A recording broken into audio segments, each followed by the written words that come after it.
আমি ডক্টর উত্তম প্রামাণিক, BHMS consultant homeopath. আজ পুনরায় চলে এলাম একটা খুব ভালো ভিডিও নিয়ে। বর্তমান দিনে যেটা খুব বড় প্রবলেম, ছেলে মেয়ে উভয়ই, বিশেষ করে ইয়ং জেনারেশনদের কাছে বেলি ফ্যাট, পেটে চর্বি জমে যাওয়া, ভুঁড়ি হয়ে যাওয়া, পেট বড় হয়ে যাওয়া। তো আজ আমরা সবাই ভুঁড়ি বা পেটে চর্বি নিয়ে খুব টেনশনে থাকি, বেলি ফ্যাট নিয়ে।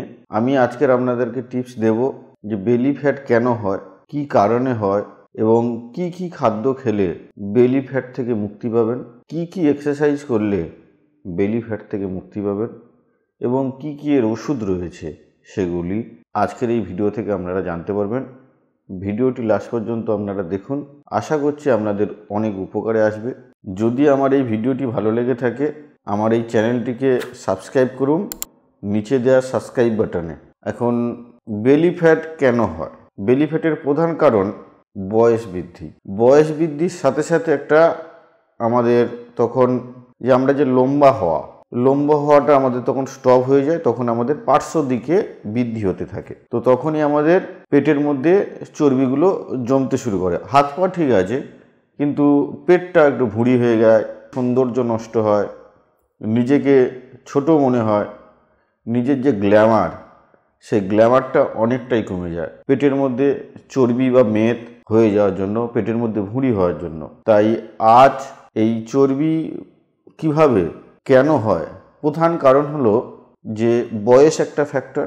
2 নম্বর কারণ হলো খাদ্য অভ্যাস। আমরা বর্তমান দিনে কি করি, প্রচুর বাইরের খাবার খাই, বাড়ির খাবারকে আমরা ভুলে গেছি। ফাস্ট ফুডের এখন একটা টেন্ডেন্সি, বন্ধু বান্ধব গল্প করতে গেলে ফাস্টফুড দোকানে, কিছু খেতে গেলেই আমরা কোনো না কোনো একটা রেস্টুরেন্টে চলে যাই।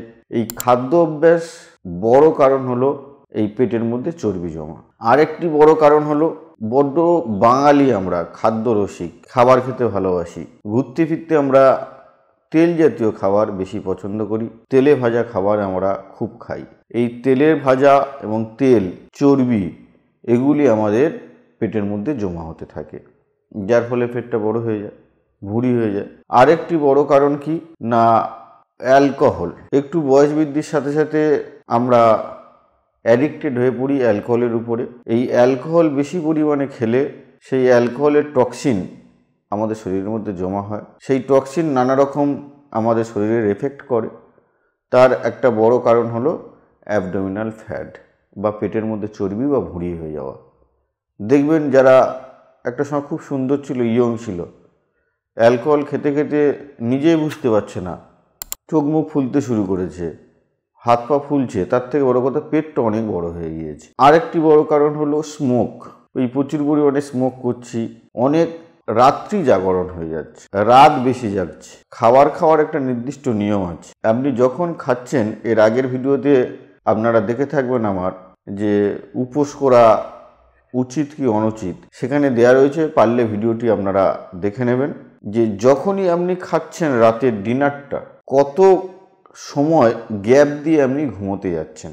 জেনারেলি আমরা কি করি, রাত্রি 11টায় খেলাম, 11:10 ঘুমিয়ে পড়লাম, বা রাত্রি 12টায় খেলাম, 12:10-15 মধ্যে আমরা শুয়ে পড়ছি। এই যে খাওয়া এবং ঘুমানোর যে গ্যাপ, এটা খুব অল্প সময় হয়ে যাচ্ছে, যার ফলে খাদ্য ডাইজেস্ট হচ্ছে না ঠিকঠাক, অ্যাবডোমিনাল ফ্যাট হয়ে যাচ্ছে। তাহলে খাওয়া এবং ঘুমানোর মধ্যে কতটা গ্যাপ দেওয়া উচিত?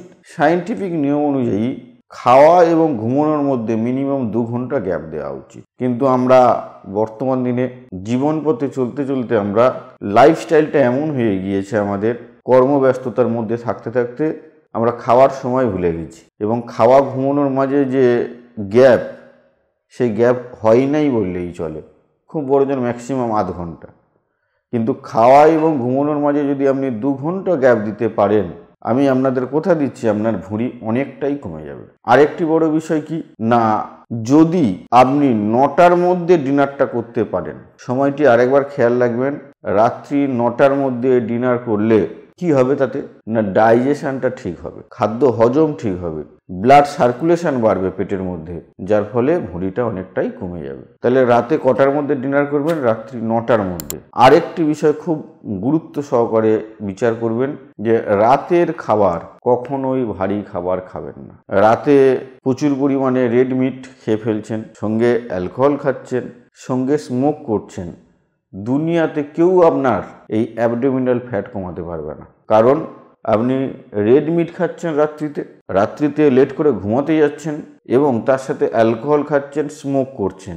এর জন্য আপনার অ্যাবডোমিনাল ফ্যাট হবেই হবে। আপনাকে যদি অ্যাবডোমিনাল ফ্যাট থেকে মুক্তি পেতে চান, সম্ভব হলে রাতের খাবার 9টার মধ্যে খাবেন এবং কি বললাম, রাতে বেশি খাবার খাবেন না।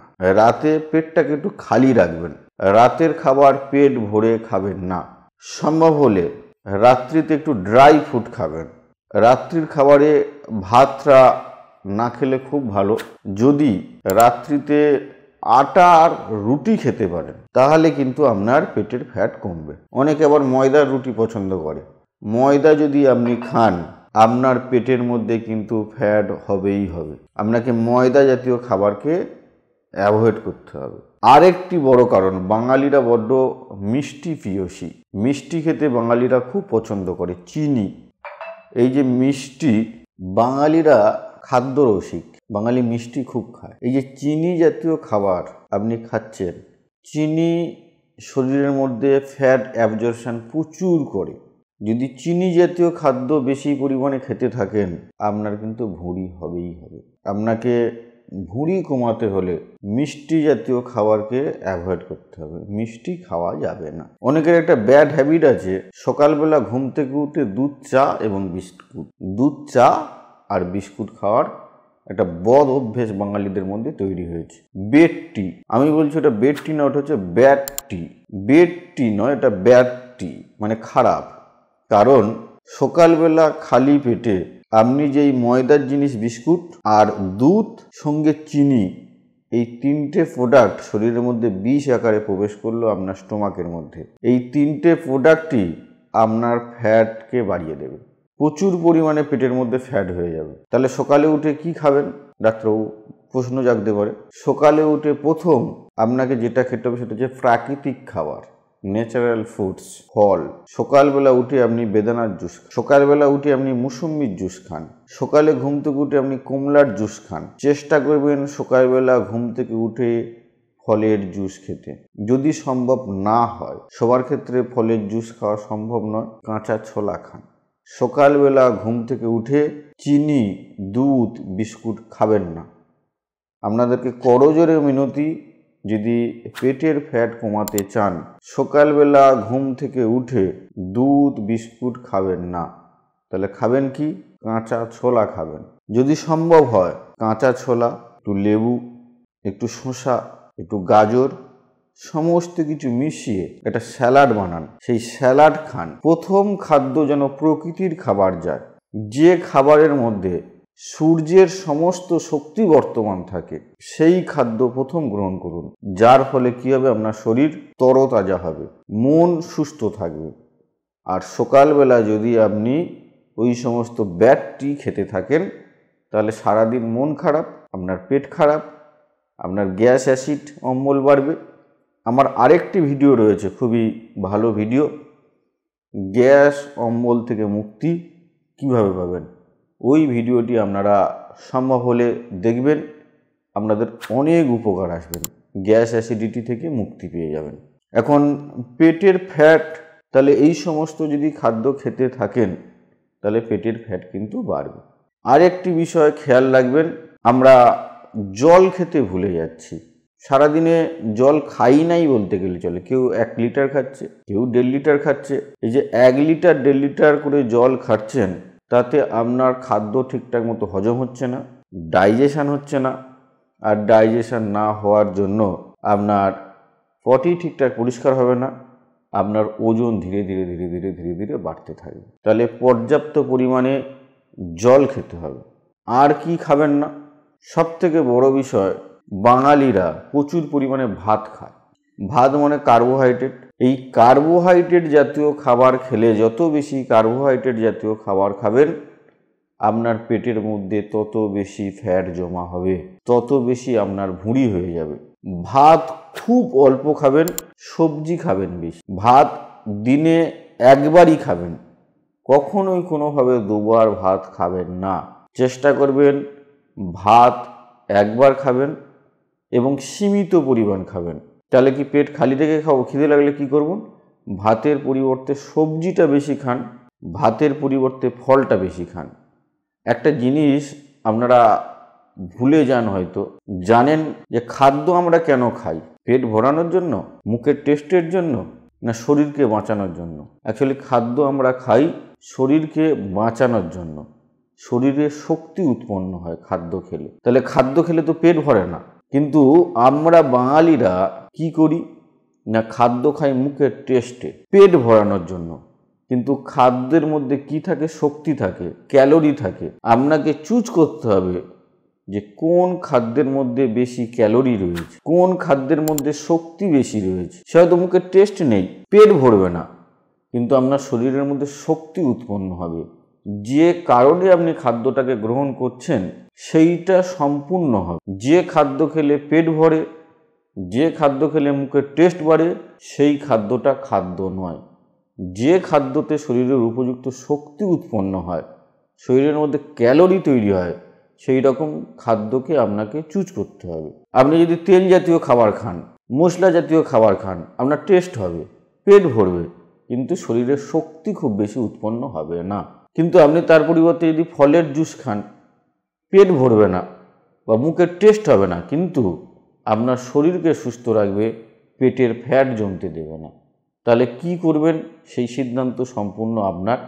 যে পেট ভরানোর জন্য খাবার খেয়ে পেটের ফ্যাট বাড়াবেন, পেটের ভুঁড়ি বাড়াবেন, আপনার সৌন্দর্যকে নষ্ট করবেন না।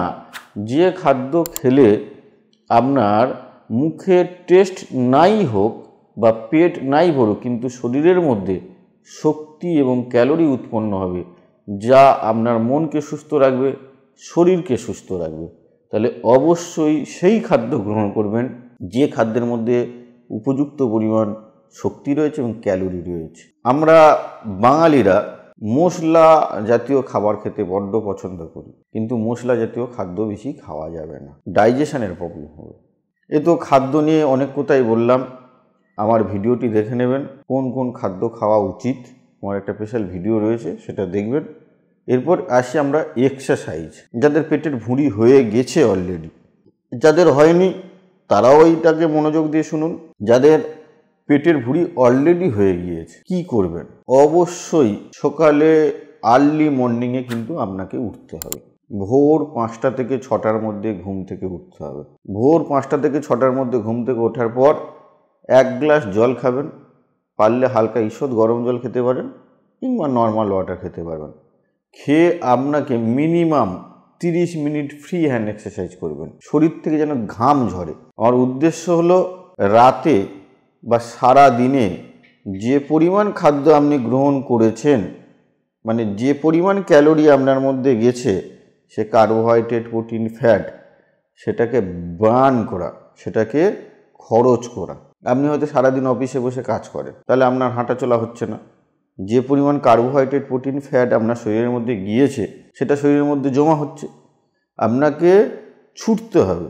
যদি ছোটা সম্ভব না হয়, বাড়ির ছাদে, মাঠে আপনাকে হাঁটতে হবে, একটু হালকা ফ্রি হ্যান্ড এক্সারসাইজ করতে হবে। সেই এক্সারসাইজটা এমন হবে শরীর থেকে যেন ঘাম ঝরে। এই শরীর থেকে ঘাম ঝরছে মানে আপনার শরীর থেকে ক্যালোরি বার্ন হচ্ছে। এই ক্যালোরি বার্ন হচ্ছে মানে আপনার শরীর হালকা হচ্ছে, আপনার শরীর থেকে টক্সিন বেরিয়ে যাচ্ছে। অবশ্যই টক দই খাবেন, টক দইকে ভুলবেন না। টক দই শুধু ভুঁড়ি কমায় না, শরীরের যে টক্সিন, শরীরের যে অ্যাসিডিক কন্ডিশন, সেটাকে ঘামের মধ্যে দিয়ে বের করে দেয়। টক দই খেলে লিভার সুস্থ থাকবে, লিভার সুস্থ থাকলে ডাইজেশন ভালো হবে, ডাইজেশন ভালো হলে আপনার পেটের মধ্যে ফ্যাট জমবে না।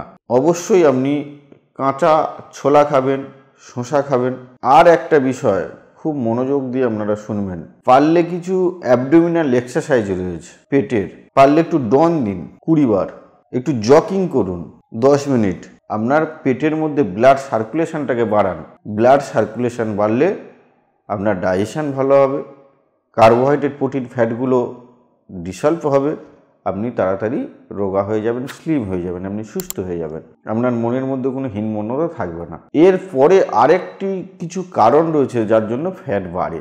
বা পেটের ভুঁড়ি হয়, মোটা হয়ে যান। থাইরয়েড একটা বড় প্রবলেম, যাদের থাইরয়েড আছে বিশেষ করে মহিলাদের ক্ষেত্রে একটু সহজেই মোটা হয়ে যাচ্ছে। কিংবা একটা ফিমেলের রোগ আছে PCOD, polycystic ovarian disease. PCOD হওয়ার জন্য কিন্তু মোটা হয়ে যায়। এই সমস্ত সমস্যাগুলো রয়েছে কিনা নিকটবর্তী কোনো ডক্টরের পরামর্শ নেবেন, নিয়ে যদি এই সমস্যাগুলো থেকে থাকে, কেননা আপনি প্রপার এক্সারসাইজ করছেন, প্রপার ডায়েট করছেন, খাদ্য খাবারগুলো ঠিক খাচ্ছেন, জল ঠিক খাচ্ছেন, তারপরেও মোটা হয়ে যাচ্ছেন, কিছুতেই রোগা হতে পারছেন না, তখনই একবার থাইরয়েডটা চেক করাবেন। একটা আলট্রাসোনোগ্রাফি করে দেখবেন মেয়েদের ক্ষেত্রে, মহিলাদের ক্ষেত্রে, মায়েদের ক্ষেত্রে যে আপনার ওভারিতে সিস্ট রয়েছে কিনা। কারণ পিসিওডি হলেও কিন্তু আপনি সাডেন মোটা হয়ে যেতে পারেন।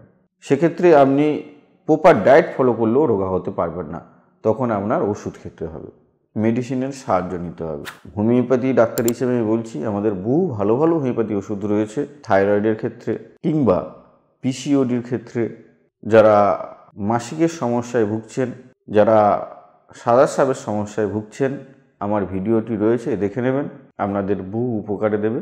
আর যদি আপনি আরও বেশি রোগা হতে চান, আপনি চেষ্টা করবেন সারাদিনে অন্ততপক্ষে 2 বার 2টো ফল খেতে।